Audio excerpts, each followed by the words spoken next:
Impact. Fam, it's Coach Dan here for your Recovery Friday video, coming live from our fresh new office. So hopefully you guys are liking this new office setup we got in here. It's awesome.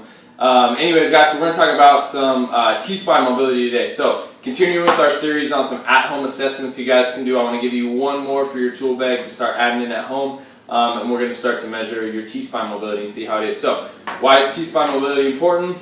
Two main things. T-spine mobility is what causes our rotation of our trunk. So when we're rotating at our core and our trunk, that is coming through our T-spine. Our T-spine is just our middle 12 vertebrae in the back here, okay? So T-spine mobility is important for rotation, and it's also important because if we get super stiff in our T-spine, the next joint down, our lower back, is going to take a lot of the brunt of that force. So if our T-spine can't move and it's not mobile, then our lower back's going to take that. Instead of being stable, it's going to become mobile and start to move more than it should, and then we start to get lower back pain. And a lot of people are pretty tight in their T-spine naturally because we're rounded in this position a lot during the day, typing on our keyboards and whatnot, and so we get really tight through that middle part of the back, those middle 12 vertebrae. So I'm going to give you guys a test today that you can do to see if T-spine mobility is an issue. So what we got is just our plyo box here.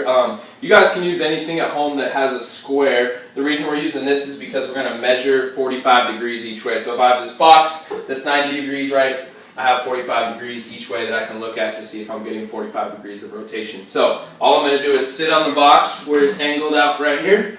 I'm going to put the PVC pipe behind my hands. Just open up the hands. If you guys don't have a PVC pipe at home, you can use a broom or whatever you got at home. I'm going to keep my knees together, my palms open, and I'm going to rotate as far as I can to my right, and I'm just going to look and see if this dowel breaks the plane on this 45 degrees. So we're just looking to see if I get more than 45 degrees rotation. Sometimes it's kind of hard to see on your own. You might want to have somebody look at it for you and just see if we get past 45 degrees of rotation here, if this dowel gets past the 45 degree mark on the box. And then we're going to do the exact same thing to the left, okay? So palms are going to stay open, rotate to the left, see if we get 45, rotate to the right, and see if we get 45. So what we're looking for, guys, is just at least 45 degrees of rotation. So if we get equal to the box there or past it, we're good on either side. If we don't, then we know T-spine mobility is something we got to work on, and I'll give you guys some stretches and mobility drills next week for you guys to work on that T-spine mobility. So hit me up if you guys got any questions. Dan@goimpactstrength.com. Thanks, guys.